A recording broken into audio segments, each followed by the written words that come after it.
नमस्कार दोस्तों। एमएसपी की मांग को लेकर 154 दिनों से पंजाब हरियाणा के बॉर्डर पर बैठे हजारों किसान और किसान नेता लगातार इंतजार कर रहे थे कि सरकार से संवाद का रास्ता खुलेगा।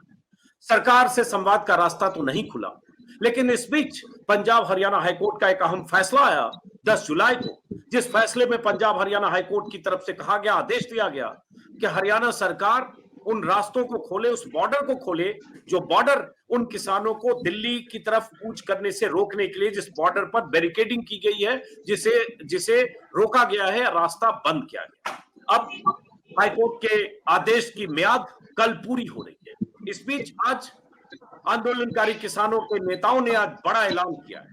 चंडीगढ़ में प्रेस कॉन्फ्रेंस करते हुए आंदोलनकारी किसानों के नेता जगजीत सिंह डल्लेवाल, सरवन सिंह पंढेर और बहुत सारे उनके जो संगठन के नेता थे, उन लोगों की तरफ से ऐलान किया गया है कि अगर हाईकोर्ट के आदेश के बाद अगर बॉर्डर खुलता है तो हम दिल्ली कूच करेंगे, यानी किसानों के जत्थे दिल्ली की तरफ कूच करेंगे। वो किसानों के जत्थे जो करीब करीब 5 महीने से पंजाब हरियाणा बॉर्डर पर, शंभू बॉर्डर पर, खनौरी बॉर्डर पर, सड़क के किनारे या सड़कों पर ऐसे मोर्चेबंदी करके लगातार बैठे हुए।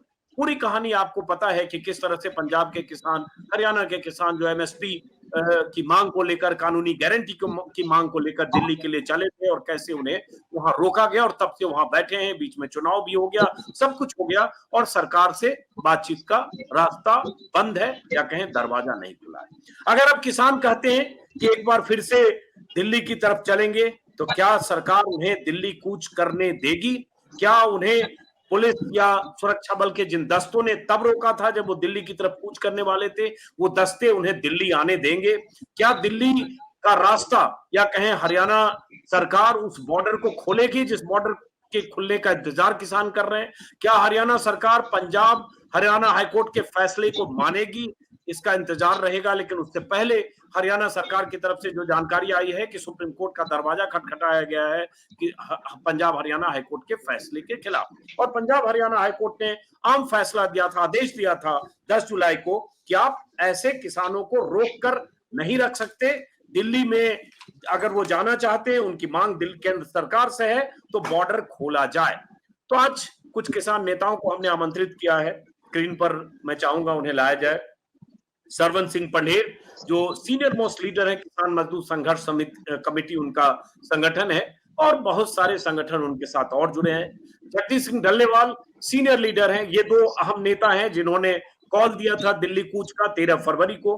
अभिमन्यु कोहार जो गैर राजनीतिक एसकेएम है, किसान मोर्चा, उसके नेता है। तो 3 अहम नेताओं को मैंने बुलाया समझने के लिए कि अगर आप ऐलान कर रहे हैं कि अगर रास्ता खुला, बॉर्डर खुला तो हम दिल्ली जाएंगे, तो उसका मकसद क्या है, प्लानिंग क्या है। ये भी खबर आ रही है अखबारों में, मैं देख रहा हूँ एक बार फिर से हरियाणा के अलग अलग गांव में या पंजाब के कुछ गांवों से कुछ जत्थे उस शंभू बॉर्डर, खनौरी बॉर्डर तक पहुंचने या वहां रवाना होने की तैयारी कर रहे हैं। ये भी कहा गया कुछ किसान नेताओं की तरफ से कि हमने 2 महीने 3 महीने के राशन के साथ फिर से दिल्ली जाने की तैयारी की है। इस तरह की तैयारी और इस ऐलान के बीच जरा समझने की कोशिश करते हैं कि अब ताजा स्थिति क्या है। तो सबसे पहला सवाल जगजीत सिंह डल्लेवाल साहब आपसे ही है। आप ही का भी मैं एक वीडियो देख रहा था ट्विटर पर, सोशल मीडिया पर, जिसमें आपने कहा है कि अगर ये बॉर्डर खुला तो हम दिल्ली कूच करेंगे। तो मैं समझना चाहता हूं कि क्या फैसला किया है, पूरी बात पहले आपसे समझे हम, क्योंकि बॉर्डर खुलेगा नहीं खुलेगा तो जब खुलेगा तब पता चलेगा, लेकिन आपने जो फैसला किया है। देखिए, हमारा अंजुम जी जो फैसला है हमारा नहीं है, हम दोनों फोरमों का आपस में चर्चा होने के बाद ही ये फैसला लिया गया है। और ये बड़ा क्लियर कट फैसला है कि हमारा सड़क रोकना, रास्ता रोकना हमारा कोई मंतव्य नहीं था। पहले भी हम दिल्ली के लिए कूच किए थे, जो 13 फरवरी को दिल्ली की तरफ जा रहे थे हम, लेकिन सरकार ने, हरियाणा गवर्नमेंट ने हमारे से 6 दिन पहले 13 तारीख को रोड ब्लॉक कर दिए थे, उनके ऊपर कंक्रीट लगा दिया था, उनके ऊपर कील लगा दिए थे। तो हमारे खिलाफ एक तरह का दुष्प्रचार किया जा रहा था कि आंदोलनकारी किसानों ने रोड रोकी है। जो माननीय हाई कोर्ट ने आदेश दिया, उन्होंने ये क्लियर कर दिया कि रोड किसानों ने नहीं रोका, वो हरियाणा गवर्नमेंट ने रोका है। और उसके आगे जाकर और भी क्लियर हो गया जो हरियाणा गवर्नमेंट उस हमारी जो Punjab and Haryana high court के फैसले के खिलाफ जो सुप्रीम कोर्ट गए तो उन्होंने क्लियर कर दिया। दूसरी बात जो हमारा है, जब भी रोड खुलता है, आज खुलता है, कल खुलता है, 2 दिन में खुलता है, 5 दिन में खुलता है, उसके बाद हमारी डिमांड है, जो हमारी प्रॉब्लम है, वो दिल्ली सरकार से है। हम दिल्ली सरकार को अपनी डिमांड के को लेकर एक याद दिलाना चाह रहे थे कि ये आपने हमारे साथ कमिटमेंट्स किए हैं भाई। तो जब दिल्ली के साथ हमारा मसला है, हमारी यहाँ डिमांड जुड़ी हुई है, तो हमने दिल्ली जाना है। तो दिल्ली जाने के लिए हमारा ऐलान है कि अगर वो रोड फिर से खुलता है, बॉर्डर खुलते हैं, तो हम दिल्ली जाएंगे। हमारा सीधा सा ये कहीं पे भी हमारा पहले भी अजीत जी ये रहा है, ना हमने कभी आंदोलन में कहीं किसी प्रकार की हिंसा की है, ना आगे करने की कभी हमारी कोई मंशा होती है। हम बिल्कुल पीसफुली दिल्ली जाकर अपना प्रोटेस्ट करना चाहते हैं, प्रोटेस्ट करेंगे। ये हमारा ऐलान हो चुका है, दोनों फोरमों की तरफ से हो चुका है। एक सवाल है, पहले तो अभी हरियाणा सरकार पंजाब हरियाणा हाईकोर्ट के आदेश के खिलाफ उनको चुनौती देने के लिए, हाईकोर्ट के फैसले को चुनौती देने के लिए सुप्रीम कोर्ट गई है, जो आज खबर आ रही है। उसके बाद ये कोर्ट सुप्रीम कोर्ट का क्या फैसला होता है, या हरियाणा सरकार बॉर्डर खोलती है या नहीं, ये अभी तय होना बाकी है। लेकिन इस बीच अगर आप कहते हैं कि बॉर्डर खुलता है तो हम दिल्ली जाएंगे, डलीवाल साहब, पंढेर साहब, आप सब लोग, तो फिर पिछली बार दिल्ली नहीं आने दिया गया था और उसकी वजह से वहां इतने आंसू गैस के गोले चले और टकराव की नौबत हुई, गोलीबारी हुई, एक किसान की मौत की लड़ाई आज भी आप लड़ रहे हैं। तो फिर ऐसी स्थिति फिर आ सकती है ना फिर? नहीं, देखिए अजीत जी, माननीय सुप्रीम कोर्ट ने जो टिप्पणी की या हाई कोर्ट ने जो बात कही, उन्होंने ये क्लियर कहा कि किसानों को, हर किसी को प्रोटेस्ट करने का, आंदोलन करने का अधिकार है। यहां तक सुप्रीम कोर्ट ने तो कहा कि आप इनको दिल्ली आने दीजिए, इनको फैसिलिटेट कीजिए। अगर वो इतनी बड़ी बात हमारे लिए कही है, तो हरियाणा गवर्नमेंट जो लॉ एंड ऑर्डर की बात करती है, उनकी ये एक और भी जिम्मेदारी बन जाती है कि हरियाणा जो सुप्रीम कोर्ट का ऑर्डर होता है, वो अपने आप में एक लॉ भी होता है, जो ऑर्डर तो होता ही होता है, उसका पालन करना हरियाणा गवर्नमेंट की जिम्मेदारी बनती है। वो हमें वहां जाने दे, किसी तरह की किसानों को दिक्कत ना पैदा करे, ये उनकी जिम्मेदारी बनती है। वो अगर वो करेंगे तो मुझे लग रहा है वो तो फिर सुप्रीम कोर्ट के आदेश की धज्जियां उड़ाने वाली बात कर रहे होंगे। तो मुझे लग रहा है ऐसा करना उचित नहीं है। अगर वो उनके अंदर जरा सी भी सुप्रीम कोर्ट का सम्मान है, सुप्रीम कोर्ट का सत्कार है उनके अंदर, तो वो ऐसा करना नहीं चाहिए, उनको नहीं करना करेंगे वो। चलिए, अभी सुप्रीम कोर्ट का रुख तो अभी क्या होता है, सुप्रीम कोर्ट का आया नहीं, अभी तो हाईकोर्ट का आदेश है और 1 हफ्ते का अगर हाईकोर्ट ने वक्त दिया था, 10 जुलाई को हाईकोर्ट ने आदेश दिया, तो 17 तारीख को 1 सप्ताह यानी कल पूरा होगा। लेकिन अभी तक बॉर्डर खुलने का कोई ऐसा दिख नहीं रहा है। सरवन सिंह पंढेर साहब, एक तो सरकार से कोई संवाद आपका कोई भी बैक चैनल किसी तरह से हो रहा है, होने की गुंजाइश है या नहीं? और दूसरा, क्या आपको लगता है कि कल या परसों हाईकोर्ट के आदेश के मुताबिक रोड खुल जाएगा, बॉर्डर खुल जाएगा?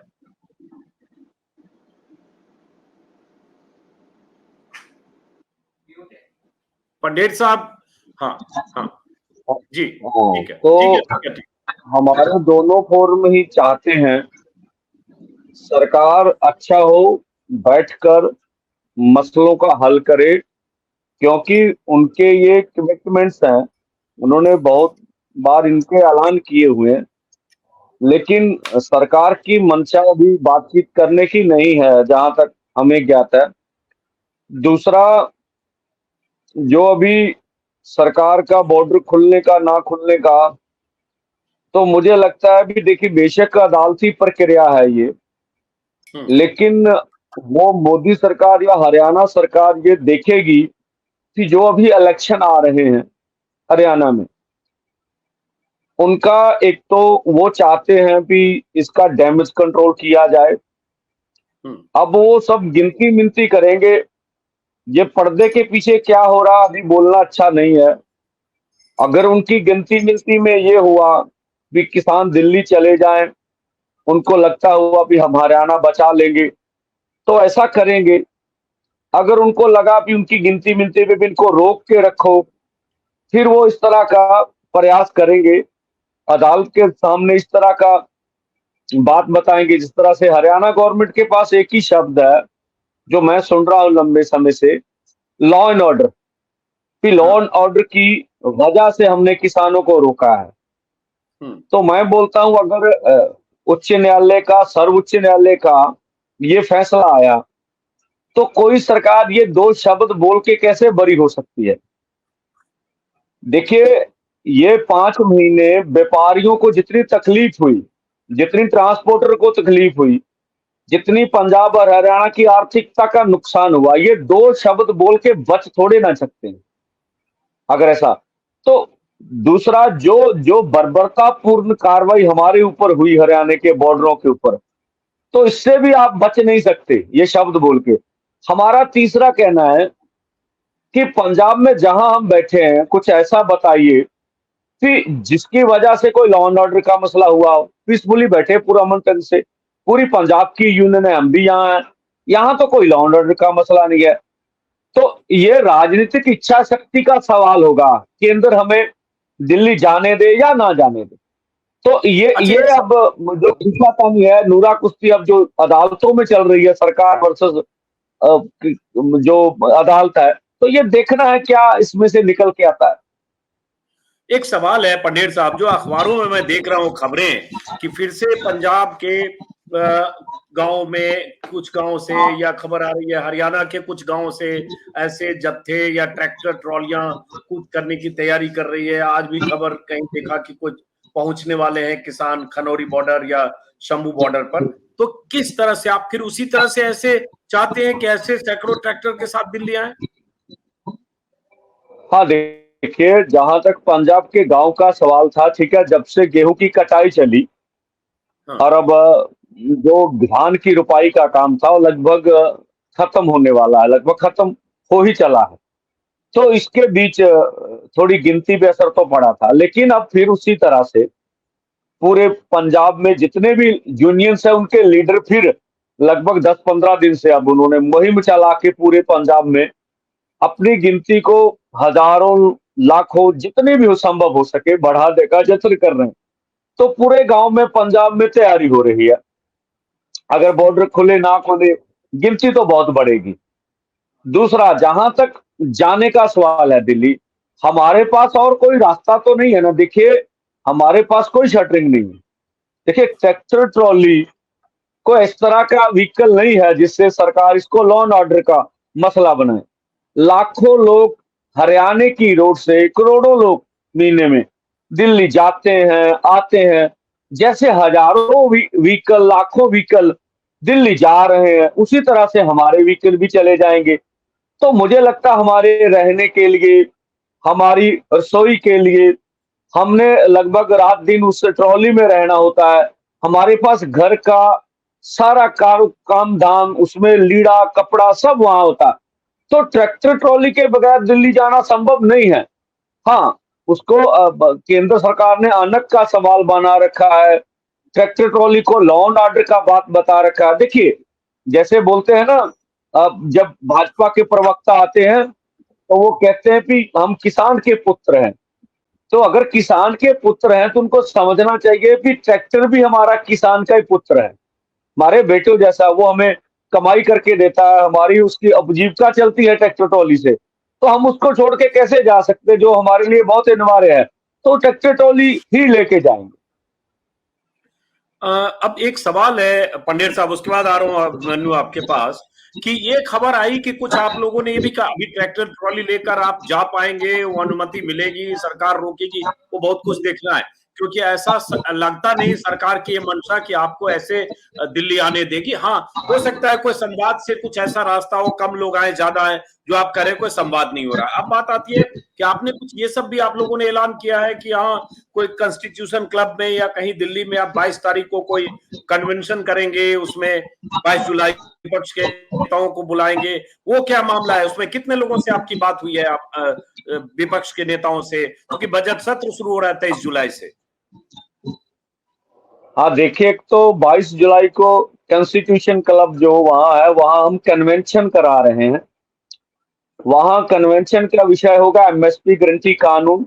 जो इंटेलेक्चुअल्स है उनको भी हम बुलाएंगे, और जो दोनों फोरमों की तमाम यूनियंस है, जितनी वहां अधिक से अधिक पहुंच सके, वो वहां आएंगी और एक संवाद करेंगे। उसके बाद हम लोग प्रेस कॉन्फ्रेंस भी करेंगे, अपना एजेंडा पूरा सेट करेंगे। हमारा जो विपक्ष के नेताओं से मिलने का कार्यक्रम है, और जो एनडीए के घटक हैं भाजपा को छोड़कर, जो हमने मांग पत्र दे रखे हैं एमपीस को, अब उनसे हमने बात करनी है। उसके ऊपर उन्होंने क्या निर्णय लिया, क्या वो आने वाले मानसून सत्र में प्राइवेट बिल लेके आएंगे एमएसपी गारंटी कानून के ऊपर, क्योंकि उन्होंने अपने चौन मनोरथ पत्थर में ये सब बातें कर रखी हैं। तो हम उसे उन सबको इंडिपेंडेंट तौर पर प्राइवेट बिल लाने की बात कहेंगे। आप भी जानते हैं, अगर देश की पार्लियामेंट में स्पीकर ने इजाजत दी, अगर हम तो चाहेंगे कि अगर जो एमएसपी की चर्चा चले तो उसको वोटिंग का प्रावधान भी हो, सरकार माने, वोटिंग करवाए, देश के सभी एमपीस का पता चल जाए कौन किसान मजदूर के हक में है, कौन हक में नहीं है। होना तो ऐसा ही चाहिए, इस बार मानसून सत्र में एमएसपी के ऊपर चर्चा हो और उसके ऊपर वोटिंग हो, पता लगे, सरकार, मोदी सरकार को भी पता चले, उन्होंने नहीं देना होगा वो अपोज करें, जिन्होंने हमारे हक में वोटिंग करनी होगी उनका भी मालूम चल जाएगा। इसलिए ये सब रखा हुआ, आप देखते हैं क्या कौन कौन, और सबको हमने चिट्ठी लिख रखी है। जो हमें वापस सुने यहाँ आया अभी तक, अभी देखते हैं कि वो कहते हैं हम आपको समय देंगे। अभिमन्यु, आपके पास आने से पहले एक सवाल और जगजीत सिंह डल्लेवाल साहब से। डल्लेवाल साहब, दो पहलू है। एक, आप ये कह रहे हैं कि बॉर्डर खुला तो हम दिल्ली जाएंगे, बॉर्डर खुलने का अभी कोई उसका तय नहीं, पता नहीं चल रहा है, क्योंकि हरियाणा सरकार चली गई है, सुप्रीम कोर्ट 22 तारीख को सुनवाई है। दूसरी बात आप करें, 22 जुलाई को आप दिल्ली में कन्वेंशन करेंगे आप लोग, तो कन्वेंशन के लिए तो चलिए आप में से कुछ नेता, किसान नेता जैसे भी आप दिल्ली आ जाएंगे, कन्वेंशन करेंगे। तीसरी बात, जो जत्थे के आने की बात है वो अभी कुछ उसकी कोई संभावना दिख नहीं रही, लेकिन इस बीच फिर आप लोग ये तैयारियां क्यों कर रहे हैं, जो अब मैं नहीं जानता, आप लोग बताएंगे। जैसे ये देख रहा हूं कि पंजाब के बठिंडा से, हरियाणा के सिरसा से किसानों के जत्थे खनौरी बॉर्डर पहुंच रहे हैं, आज ही कहीं खबर दिख रहा है। और उसके ट्रैक्टर ट्रॉली में ऐसे बारिश से बचने के लिए, गर्मी से बचने के लिए इंतजाम करने वाले ट्रैक्टर ट्रॉली तैयार हैं। तो ये सब तैयारियां आप कर रहे हैं। मैं इसलिए सवाल बार बार पूछ रहा हूं डल्लेवाल साहब कि ये मंशा तो आपको भी पता होगा ना सरकार की। एक ही बात हम लोग लगातार 5 महीने से कर रहे हैं कि ये ट्रैक्टर ट्रॉली लेकर जो जिस तरह का आंदोलन पिछली बार हुआ 13 महीने तक, सरकार इस बार वो उस तरह की घेराबंदी दिल्ली की ना हो, या वैसे दिल्ली तक किसान ना पहुंचे, इसके लिए कुछ भी करेगी। देखिए, ये काम सरकार का है। सरकार क्या करती है, सबसे पहली बात तो ये सवाल है कि आपने जो कहा कि बठिंडा से और सिरसा से किसान ट्रैक्टर ट्रॉलियां लेकर चले हैं और खनौरी आ रहे हैं, वो कोई झूठी खबर नहीं, वो आ जाएंगे थोड़े समय में, आपके सामने आ जाएंगे, वो पहुंच जाएंगे वहां, वो पहुंच रहे हैं। जो ट्रॉली की बात कही गई है, देखिए हमें ये क्लियर पता है, हम पूरे देश को इस बात की जानकारी हो चुकी है कि पिछले आंदोलन में हमें मजबूरन 13 महीने इसी सरकार ने, इन्हीं लोगों ने दिल्ली की बरूहों के ऊपर धरना देकर बैठने के लिए मजबूर किया था। तो सरकार का स्वभाव, सरकार का नेचर हम जानते हैं। तो अगर सरकार का ऐसा नेचर है, मानने वाली 5 महीने अब हो गए, अब किसानों के साथ दोबारा बात करने की जरूरत नहीं मैं महसूस की सरकार ने। तो ऐसे हालात में बरसात भी आएगी, उससे भी बचना है, गर्मी आती है उससे भी बचना है, ठंड आएगी उससे भी बचना है। ये हमारा घर है, तो घर तो जरूरी है ना वहां पे। इसके लिए ट्रैक्टर के सिवा वहां जाकर कोई टेस्ट करना पॉसिबल ही नहीं है। कैसे करेंगे लोग ऐसे इस तरीके से वहां पे प्रोटेस्ट? तो ट्रैक्टर ले जाना पड़ेगा, वो उसके सिवा आंदोलन मतलब नहीं हो सकता। जी अभिमन्यु कोहाड़, कल भी कुछ है, शायद अंबाला में कोई घेराव है, कल क्या है, कल के लिए भी कुछ है कि प्रदर्शन घेराव कुछ अंबाला में है? अजीत जी, हमारा एक साथी नवदीप जलवेड़ा, जो 2020-21 के आंदोलन में भी काफी सक्रिय साथी था और इस आंदोलन में भी काफी सक्रिय साथी रहा है, तो 28 मार्च को झूठे मुकदमे बना के उसे गिरफ्तार कर लिया गया था और उसको 3rd डिग्री का टॉर्चर दिया गया था।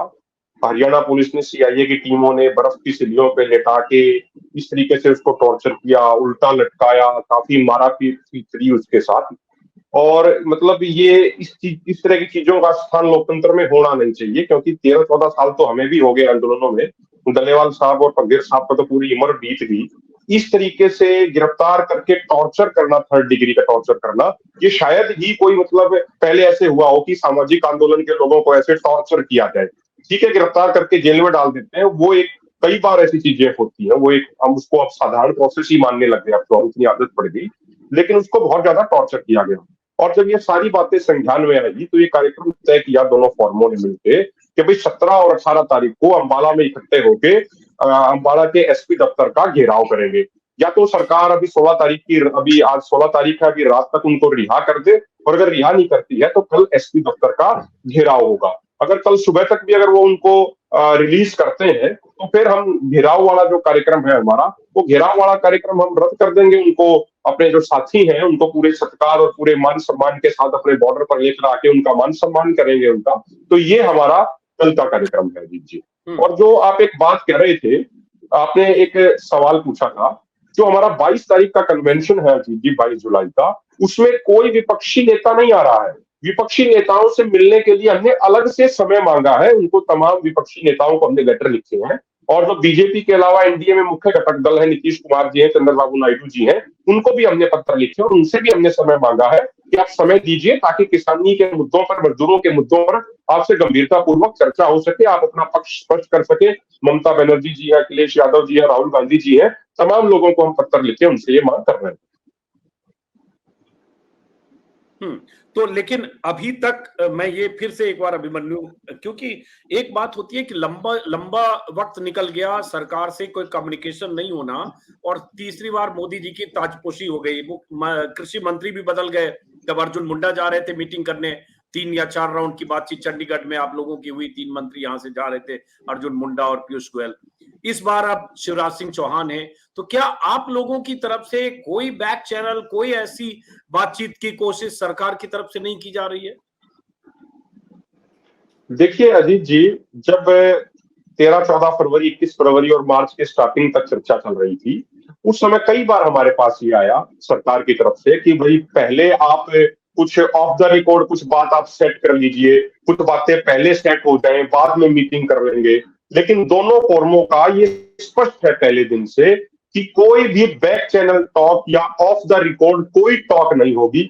जो भी टॉक होगी टेबल पे होगी। कई बार वो प्रयास करते हैं, लेकिन हमारा बिल्कुल स्पष्ट है, बिल्कुल पारदर्शी ढंग से और बिल्कुल साफ तरीके से कोई बातचीत होगी। टेबल पे आए सरकार, हमें क्या दिक्कत है, हम बातचीत से थोड़ी भाग रहे हैं, हमारे तर्कों में कोई कमी थोड़ी है। हमें सारी चीजें का पूरा अध्ययन किया है, हमारी टीमें हैं, एक्सपर्ट हैं, उनसे हम लगातार सलाह मशवरा करते हैं। अभी साउथ के दौरे पे थे, हमारे 8 राज्यों के कार्यक्रम थे, तो डलेवाल साहब है, हमारे सारे सीनियर लीडर हैं।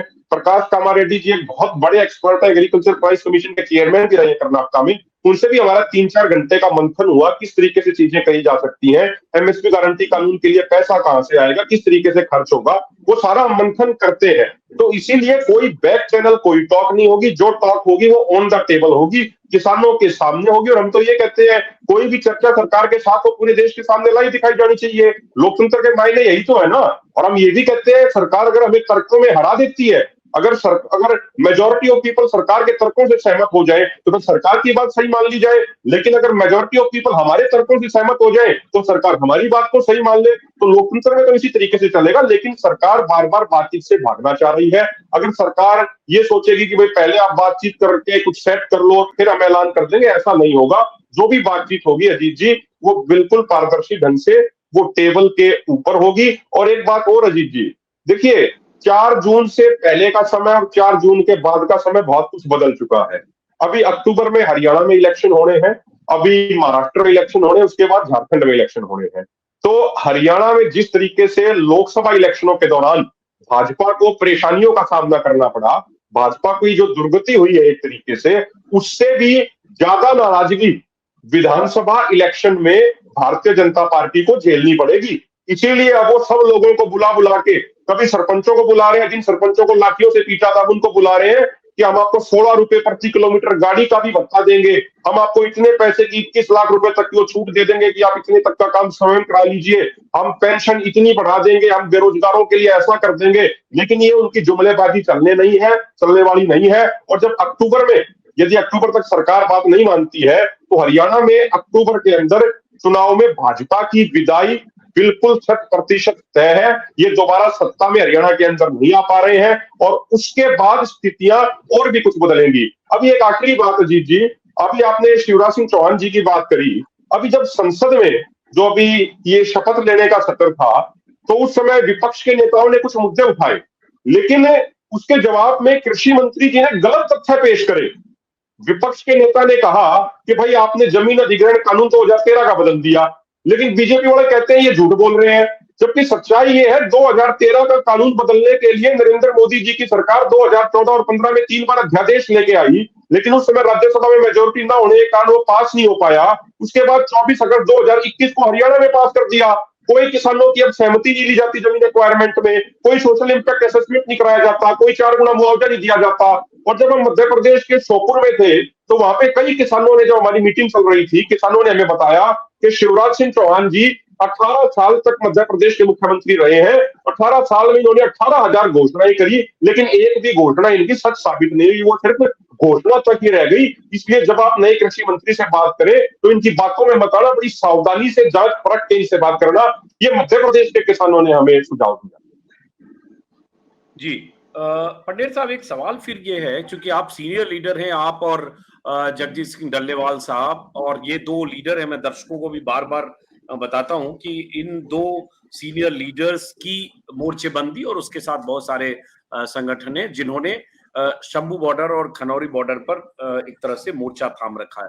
पंडित साहब, ये फिर एक बात आती है कि 22 जुलाई को अगर आप दिल्ली में कोई कन्वेंशन कर रहे हैं और पता नहीं जिन भी लोगों से आप संपर्क कर रहे हैं, बुला रहे हैं, तो क्या इसमें जो संयुक्त मोर्चा था, जो वो संयुक्त मोर्चा जिसने वो लड़ाई लड़ी थी 13 महीने दिल्ली में, जिसमें बहुत सारे और दूसरे लीडर थे, चाहे हनान मुल्ला हो, चाहे राकेश टिकैत हो, चाहे वो दर्शन पाल हो, चाहे बहुत सारे लीडर्स, क्या या राज्यपाल हो, चढ़ूनी हो, क्या उन सारे लीडर्स को भी बुलाने की कोशिश कर रहे हैं, या आप अलग ही जैसे अभी तक आपने 2 मोर्चे के बैनर तले आपने इस लड़ाई को जारी रखा है, वैसे जारी रखें?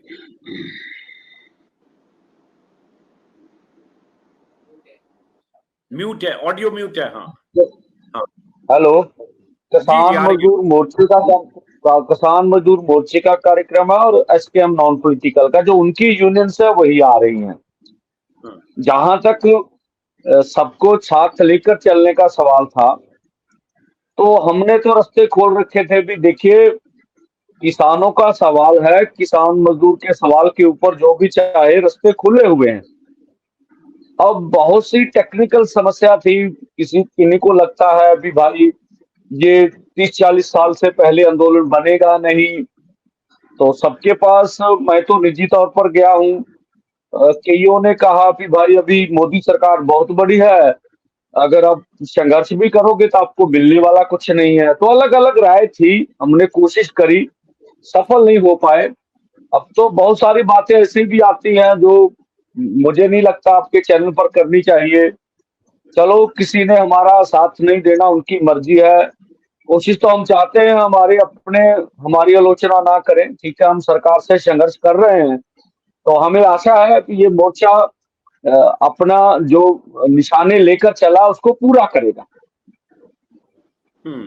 डल्लेवाल साहब, लेकिन देखिए पंडित साहब, सुनिए आपकी बात हमने। डल्लेवाल साहब, वो जब आंदोलन था 13 महीने जो दिल्ली की सीमाओं पर चला, मैं क्योंकि 1 साल तक मैंने भी उस आंदोलन को लगातार कवर किया, मुझे याद है अगर ठीक से सिंघू बॉर्डर पर पटेल साहब का मोर्चा आगे था बैरिकेडिंग के पास, और उसके पीछे बाकी सबके मोर्चे थे, सबकी जत्थेबंदियां थी।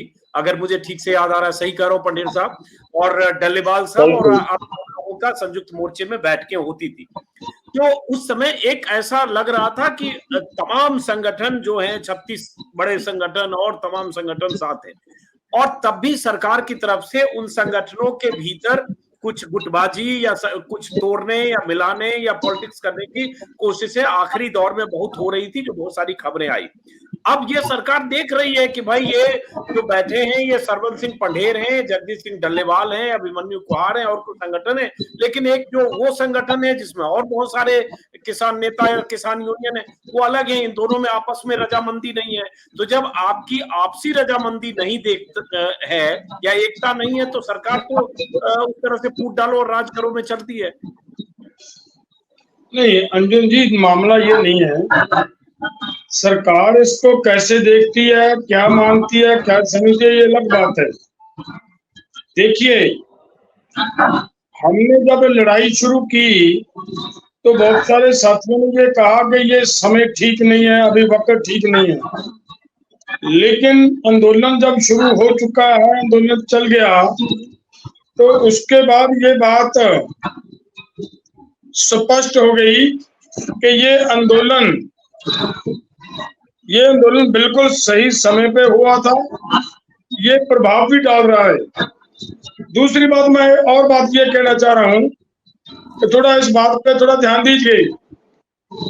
हमने ये कहा कि हम सभी भाजपा के एमपी साहबान जो इनके कैंडिडेट हैं उनसे सवाल पूछेंगे, तो जो हमारी मांगों के साथ सहमत हैं, दूसरे संगठनों में से भी बहुत सारे संगठनों ने हमारी डिमांड का, हमारे मसले का, हमारे मुद्दे का समर्थन किया। उन्होंने भी सवाल किए, क्वेश्चनिंग की, और उससे आगे ये ठीक बात है। ये अलग बात होती है कि कोई लड़ने का तरीका, कोई कब लड़ना चाहता है, कोई कब नहीं लड़ना चाहता, ये तरीका अलग हो सकता है। लेकिन हमारी लड़ाई एक है, ऐसी कोई बात नहीं है।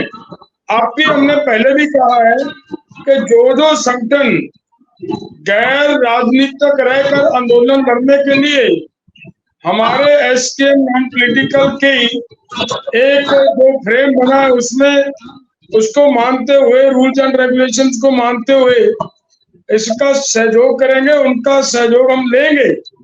पहले भी हमारा ऐलान है, आगे भी कोई दिक्कत नहीं है हमें। सो सब एक आपने देखा होगा कि ये आंदोलन, इस आंदोलन ने जो इफेक्ट डाला पूरे देश के अंदर, वो मैं अपनी जुबान से कहूँ तो वो ठीक नहीं होती। कल आप सबको हमारे से ज्यादा पता है कि जो हमारी सरकार, इतनी ईगो थी सरकार के अंदर, बात करने की जरूरत नहीं समझ रही थी, और वो सरकार अब उस हालात में नहीं रही। वो अब अपने बल पे अपना वो मत भी शब्द करने में सक्षम नहीं हो पाई। तो ये आंदोलन के ऊपर जिस तरह का उन लोगों ने हमला किया, लोगों ने शांति से उसका मुकाबला किया, ये उसका रिजल्ट है। लोगों ने उनको सजा दी है, और वो सरकार जिसकी कभी हम लोग बात करते थे, बाद लोगों के अंदर बात चल रही थी कि ये देखिए ये संविधान नहीं छोड़ेंगे, ये लोग अगर दोबारा आए तो दोबारा चुनाव ही नहीं होगा। अब इस मोर्चे ने देश का लोकतंत्र बचाने का काम किया है, इस मोर्चे ने देश का संविधान बचाने का काम किया है। और आहिस्ता आहिस्ता देखिए आने वाले समय में जिस दृढ़ता से ये मोर्चा चल रहा है, जिस एकता से ये मोर्चा चल रहा है, सरकार को हमारे किसानों की, ये मजदूरों की मांगे माननी पड़ेगी। आपने देख लेना, और दूसरे सभी साथी भी इसी के साथ होंगे। पटेल साहब, जैसे आप लोग 22 तारीख को, 22 जुलाई को जैसे दिल्ली कह रहे हो कन्वेंशन करोगे, तो उसमें किसको आमंत्रित कर रहे हैं आप लोग, किन लोगों से बात कर रहे हैं? और विपक्ष के क्या किसी नेता से आप लोगों की बात हुई है, कोई संवाद हो रहा है? नहीं, दो बातें हैं। लोग देखिए, लोगों का ये जो हमारे साथ यूनियंस है, जैसे पंजाब की डलियाल के साहब अलग 15-16 संगठन है, हमारे साथ 9-10 संगठन है, हरियाणा से संगठन है, यूपी से संगठन है, राजस्थान से संगठन है, मध्य प्रदेश से, बिहार से, अपना केरला से और तमिलनाडु, इसी तरह से इनके साथ भी डलियाल साहब के साथ भी सभी सब 15-16 स्टेटों से तो जो लोग आ रहे हैं वो ऑल इंडिया लगभग पर जो यूनियंस के लीडर्स हैं वो आ रहे हैं जो हमारे साथ जुड़े हुए हैं लगभग देश भर में। तो हम वहाँ एक तो ऑल इंडिया लेवल पे सभी लीडर्स मिलेंगे, अपना एजेंडा साझा कर लेंगे। दूसरा एमएसपी के ऊपर और प्राइवेट बिल लाने के ऊपर सब बात होगी हमारी। जहां तक विपक्ष के नेताओं का सवाल है, हमने उन्हें चिट्ठी लिखी है, मेरी तो निजी तौर से किसी से बात नहीं हो सकी, लेकिन जो हमारे साथी काम कर रहे हैं जिन्होंने चिट्ठी लिखी है उनको सबको न्योता दिया, उनके ओर से उनके जो दफ्तर के काम करने वाले लोग उन्होंने कहा कि हम आपसे मिलेंगे। अब देखते हैं समय कब बनता है, कैसे बनता है। और विपक्ष के नेताओं से किसी से आप लोगों का कोई संपर्क? नहीं, अभी तक तो सीधा कोई भी नहीं हमारे साथ हो सका, लेकिन हमारा था भी जैसे खड़गे जी हैं, राहुल जी हैं, जैसे एसपी के नेता है उनसे साथ बात भी की जाए, और जो तमिलनाडु की बड़ी पार्टी है उनसे भी बात की जाए, और एनडीए के घटक जैसे समय दे तो उनको पहले चिट्ठी लिखी जा चुकी है, चंद्रबाबू नायडू जी को और नीतीश कुमार को। अब देखते हैं कौन कौन समय देता, क्या होता, तो हम सब देश के समक्ष रखेंगे 22 की पीसी को। चलिए, तो बहुत बहुत शुक्रिया। अभिमन्यु कुछ कहना चाहते हैं लास्ट में? सिर्फ ये कि चूंकि 22 की बात आपने कही है, तो अब तो एक तो 22 को क्या होता है, दूसरी बात कि भाई एक बात की एक किसान संगठन, बार बार मैं कंसर्न जरूर जताता हूं, और दूसरा कि किसान संगठन का अलग होना, दूसरी बात विपक्ष के सांसदों को कैसे उन तक आप पहुंचते हैं, रीच आउट करते हैं, तो उसका भी अभी कोई आपके पास रोड मैप नहीं है। नहीं अजीत जी, 8 तारीख को हम देश भर में गैर भाजपाई 150 से अधिक सांसदों को जाके उनसे डिस्कस करके उनको मांग पत्र ऑलरेडी दे चुके हैं। 8 तारीख को बड़े लेवल पे दिया गया और उनसे ये मांग भी करी है।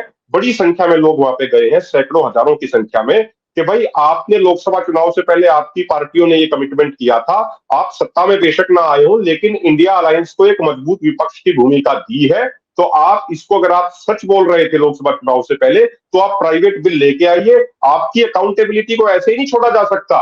अगर मोदी जी की तरह आप भी जुमले दे रहे थे तो हो सकता है फिर तो आप प्राइवेट बिल ना लाए, लेकिन यदि आप जुमले नहीं दे रहे थे और आप मोदी जी को कॉपी करने का प्रयास नहीं कर रहे थे, आप सीरियस हो उन इश्यूज पे किसानों और मजदूरों के, तो आपको प्राइवेट बिल लाना पड़ेगा। तो ये हमने उनसे स्पष्ट भाषा में उनसे हमने ये कहा है। और देखिए एक चीज और है अजीत जी, मैं लास्ट में एक बात कहूंगा, बड़ा दुख होता है ये कहते हुए, जो हमारे साथी शुभकरण सिंह को गोली मारी गई 21 फरवरी को, तो उसकी भी अभी जो जांच है वो हरियाणा पुलिस के अधिकारियों को ही सौंपी जा रही है। जिन लोगों के ऊपर आरोप है शुभकरण सिंह की हत्या करने का, शुभकरण सिंह के ऊपर गोली चलाने का, तो उनको ही जांच सौंपी जा रही है कि भाई आप इसकी जांच कर लीजिए। जब आरोपी ही जांच करेगा तो फिर न्याय की मिलने की, इंसाफ मिलने की उम्मीद तो फिर ना के बराबर है ना। जिन लोगों को बोरियों में बंद करके पीटा गया उनको इंसाफ कहां से मिलेगा? जिन लोगों की, जिस प्रियपाल सिंह का जबड़ा आप जगह से तोड़ दिया गया उसको इंसाफ कहां से मिलेगा? जिस हरियाणा के जगबीर सिंह को 25 से अधिक छर्रे मारे गए, उसके सर में, आंखों के बीच में, शरीर में अभी 25-30 छर्रे घुसे हुए अभी निकले नहीं है, उनको इंसाफ कहां से मिलेगा? तो ये जो पूरा जो सिस्टम चल रहा है, इस सिस्टम को चेंज करने की जरूरत है। इसको समाज के हित का, समाज के पक्ष का बनाए जाने की जरूरत है। जी जी, चलिए, बहुत बहुत शुक्रिया सरवन सिंह पटेल साहब, जगदीश सिंह डल्लेवाल साहब। चूंकि मैं किसान आंदोलन लगातार कवर करता रहा और देश के चैनलों पर इन किसान नेताओं की मांगे, स्क्रीन पर आप मांगे देख रहे हैं, एमएसपी की गारंटी, एमएसपी को कानूनी जामा देना, केस वापस लिए जाए, कर्जा माफी, बहुत सारी, लेकिन खास तौर से एमएसपी एक ऐसी मांग है जिसको लेकर किसान आंदोलन तब भी कर रहे थे, अब भी कर रहे हैं, और इसलिए मुझे लगता है उनकी आवाज जो मुख्य धारा के मीडिया के जरिए आप तक नहीं पहुंचती है, मैं कोशिश करता हूं कि उनकी आवाज आप तक पहुंचे, और मुझे मौका मिलेगा तो मैं किसानों के उस मोर्चे पर जाकर वहां से भी ग्राउंड रिपोर्टिंग आप सबको, दर्शकों को दिखाने की कोशिश करूंगा। बहुत बहुत शुक्रिया पटेल साहब, बहुत बहुत शुक्रिया डल्लेवाल साहब, बहुत शुक्रिया अभिमन्यु कुहार। नमस्कार।